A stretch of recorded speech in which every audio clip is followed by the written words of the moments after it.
Peace and love, family. How y'all doing? It's ZaZa. I got a download. Today is Tuesday, January the 28th. And I wrote some notes in my phone, a download that came to me while I was out and about. And when I say download, I'm just referring to, thoughts or wisdom or information that comes to me in the most unorthodox ways. Meaning, it's one thing if I'm sitting down and reading a book about love or emotions or consciousness or whatever, and then that thought to attract thought, which will bring me kind of full circle, or something will come up in my spirit.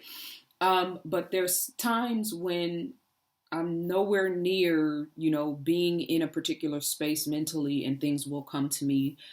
I call those downloads, and when they come, I write them down. I do everything to try to remember and grasp whatever the information is so that I can, expound on it in my own time.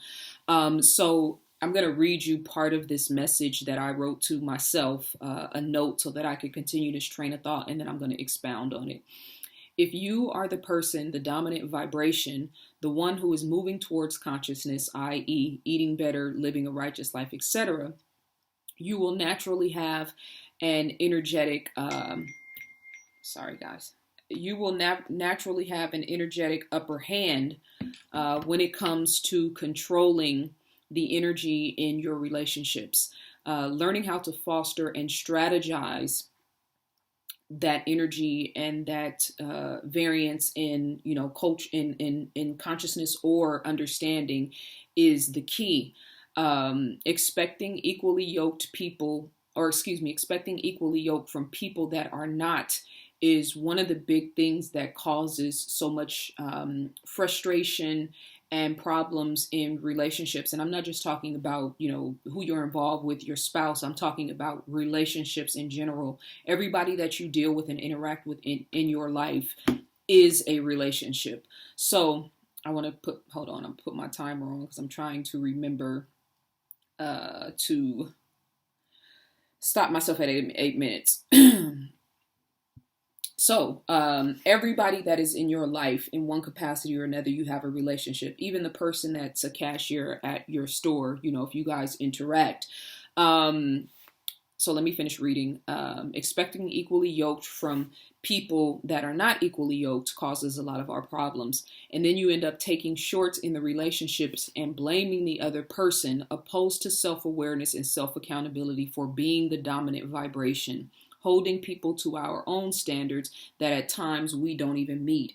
And that last sentence, was just so ironic to me, not ironic, but important to me. Because especially with social media, where you have so many people trying to hold other people to standards and levels of accountability that they haven't even themselves, gotten close to. I always find that so interesting. But when I work with my clients, and we kind of hash out where they are, what's happening in their household, or people that they have to deal with continually, I make it clear, if you are in a space of awakening, if you have a level and a mindset of consciousness, if you are working on being, spiritually grounded, even if you're just coming to spiritual awareness, in an intellectual capacity, depending on the nature of the relationship, how you eat, how you think, how you feel. If you are in a relationship with a spouse or a partner or a child or someone at work, and you are the energetically dominant person, meaning not that you're better or worse, not that you're equal or unequal, but you have a leg up when it comes to the broader perspective, right? You're not just thinking about yourself, you're thinking about them too. You're not just thinking about, the simple aspects or the surface aspects of whatever the issue is, but you're thinking deeper. You're thinking, about the broader implications. You're thinking about the long term. You are going to be the energetically dominant person in that relationship. And now that we have so many of these different variations of like uptick in consciousness, we have relationships where maybe the husband is focused on being more healthy with food and the wife isn't trying to hear it. Or maybe the wife is focused on being physically fit and taking care of her body and the husband is not trying to hear it. Or maybe The parent is focused on trying to get the child to read things that will be spiritually grounded or historically grounded or whatnot.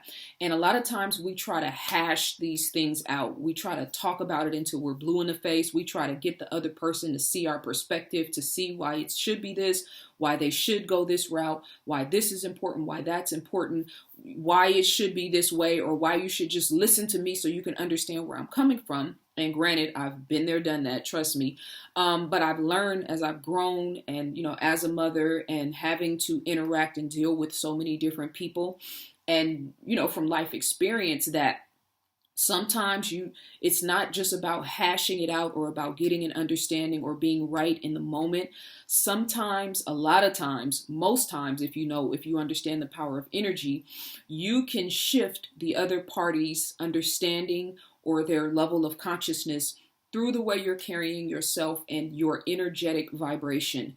Meaning, it's funny how some people will talk love, talk I'm doing this for you, I'm trying to help you, but their whole entire energy resonates, I'm sick of you, or you make me sick, or I'm tired of having to tell this to you all the time. Or like a parent when you're yelling at your child, but you're yelling, but you're saying, I love you. What is your energetic signature? What is your energetic message saying? So for all of us, what is our energetic message as we're trying to get the people in our lives and our family to, elevate the way that they see life, to go beyond just religion and start focusing on a spirituality perspective, to start to eat better, to start to, read a little bit more about what's happening in the world opposed to believing everything that the news says. Well, a lot of times we are trying to relate these messages and this understanding through words.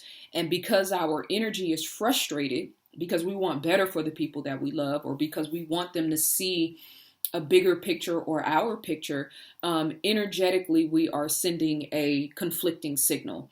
And so I've had at least 5 clients that I've worked with that have had serious issues at the job. The biggest problem was, I hate my job, I hate my boss, I can't stand this situation, these people make me sick. Then when we change the momentum and change the perspective and start to walk into those spaces as the energetically dominant person, as the person that is going to take full accountability and responsibility for my energy, which is the only thing you really have control over, my energy, what I expect when I walk through the door, how I expect for people to interact with me, how I'm thinking before I walk into the room about what I'm going to expect for my day, I am setting the tone energetically for everything that happens throughout my day and how other people interact with me. Now, that doesn't mean that there's not going to be some altercation or somebody's going to try to get under your skin or somebody's going to try to piss you off. It means that you are much less prone to having those type of interactions when you take accountability for your energy and make it your conscious intention to move throughout the day, to move throughout your job, to move throughout life with attracting and resonating an energy that only brings goodness, that only brings peace, and that only brings clarity. So when I talk about, being more intentional with your energy and with your mindset, the number one and first way to go about doing that is through the language in your head, how you're talking to yourself, and always being mindful about how you feel. We have to stop trying to project our experiences, our focuses, our intentions on other people. Because number one, that waters yours down, because it takes a lot of energy to try to get to raise somebody else that doesn't even want to stand up. But then number two, every blade of grass grows at its own pace. So if you came into consciousness at 16, or you had an epiphany at 25, or if you were 40 when it happened, it doesn't matter. All of us have our unique experiences, our unique life trajectories, and the only thing that we can do, and the best thing that we can do for the people that we love and the people that we care about, is to resonate the energy, to resonate the frequency, and to actually live and embody the lives that we are trying to aspire them to walk into. By watching our example, by feeling the power of our heart and mind synchronicity, by watching us elevate in consciousness and grow and then touch other people, that is the way that we are able to navigate and to help the people that we love. And just understanding that there are dominant and subservient energetic, energies at play when you interact with the people in your life.